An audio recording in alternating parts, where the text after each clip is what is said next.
Hello, I just want to do a funny vlog. Today we were riding around looking at all the places that has evacuated. People has got their boats out of the water and just riding around and looking at stuff today. And the businesses that put sandbags up 3 deep, which isn't very far. So while we were on the way home, I just had some funny stuff that we should all take with us if we evacuate, or to not forget to do or take.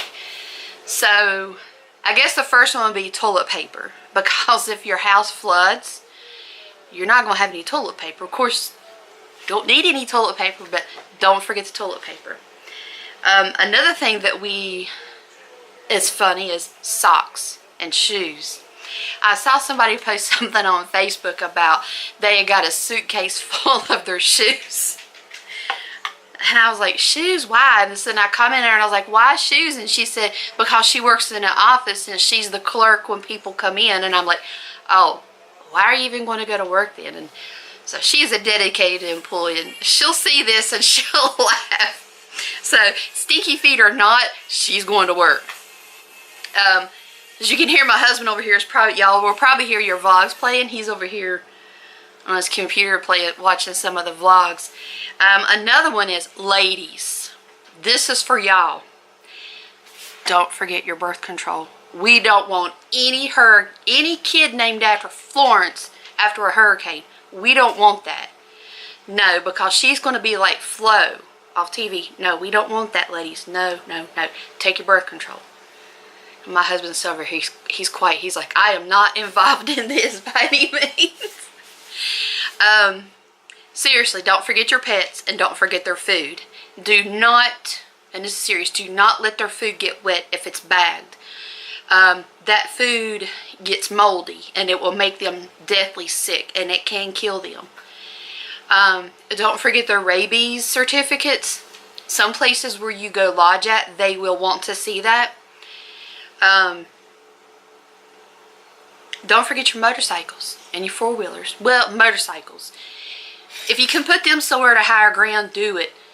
But for now, where we live, everybody has their ATVs out. They got their chainsaws out. They're prepared. You can go outside now and hear generators running. Even though it's just now starting to hit us, the rain, as you can tell at the window here where it's really dark, people are prepared. We are prepared. And the reason why we have to be prepared, even though we're 240 miles inland, is we live on the very top of a mountain.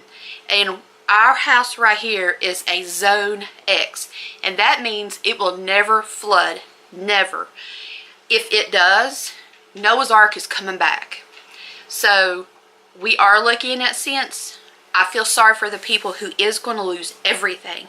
I feel sorry for the people that have no insurance. Those are the ones I feel sorry for. But the people in the low-lying areas around here have evacuated. They have gotten their personal items out of their homes, their pets. Some has livestock. They've actually let their livestock run free because they will run to higher grounds. They will get out of it. Family photos. Go to the store, or if you have a tote now, get any plastic tote out. And every household should have the foam. It's about this thick and it has a sticky bottom on it. Put it around the top of the tote and push that down and tape it down and around it, and that will keep water out of your photos. But take your photos with you. Put them in the trunk of your car or somewhere. Take them with you. You can't replace photos.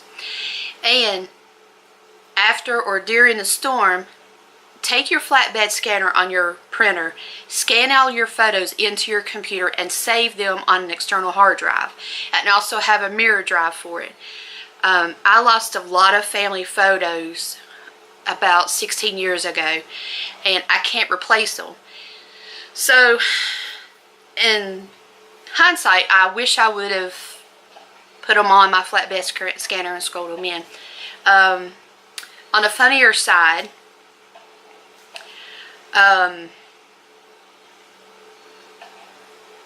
gosh, I don't know. What else could it be? Oh, stay away from the water. This actually happened last year. Me and my husband were riding four-wheelers down the creek. We're standing, well, we wasn't riding through the creek. It had actually flooded. It was like monumental flooding. It was like really high. Not as high as what it's going to get now if we get the predicted rainfall. So we were standing there on the bank just watching the water flow, and he said, look, what's this coming down the water? We thought it was a stick. It wasn't. It was a big snake, wasn't it? It was so funny. I was like, that's another reason not to cross the water. Snakes. But you do not want to cross rushing water. The debris, the force of the water, snakes are even in it. But you can't see, and rule of thumb riding four-wheelers, you see water, you don't see what's under it. And though you may have remembered a mud puddle with nothing in it being there, you would really be surprised at the massively sized rocks that water moves at the creek. They are really, really big. And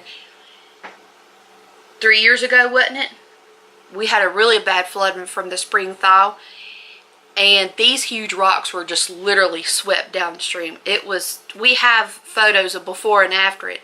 I had to get them pulled up off my hard drive and share them.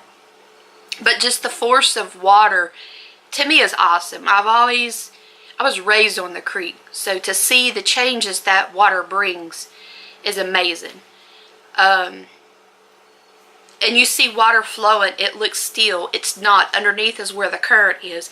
It's like if some of you are from my area, the New River, it's all of a sudden shallow, and then all of a sudden it drops off. It's like, there's one part in Eggleston, I know a few of you watch fishes there.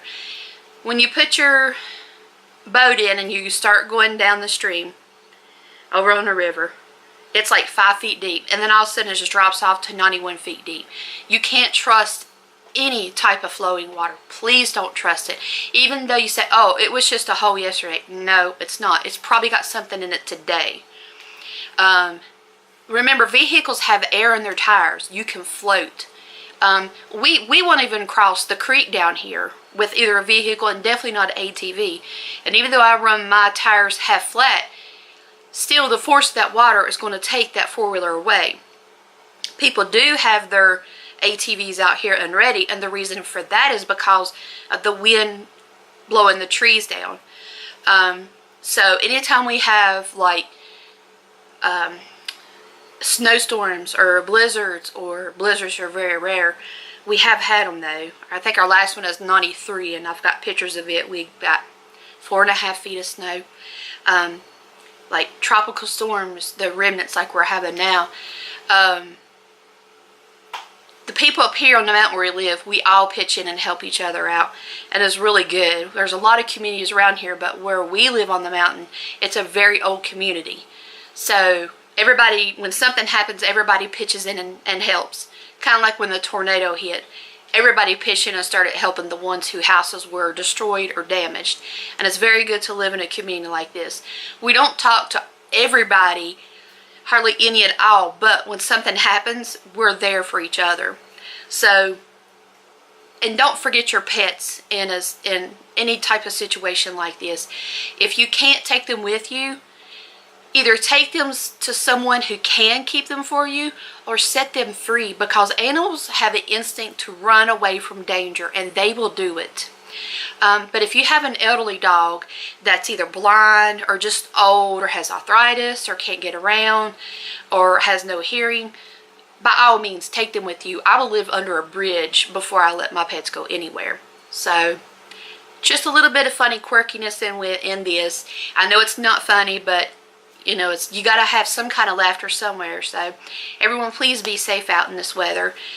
Do watch for mudslides, landslides, rocks rolling off into the road. That's one of our major concerns here. So everybody be safe. Help your neighbors, and check on your elderly neighbors especially. They need the help. Everybody be safe and take care.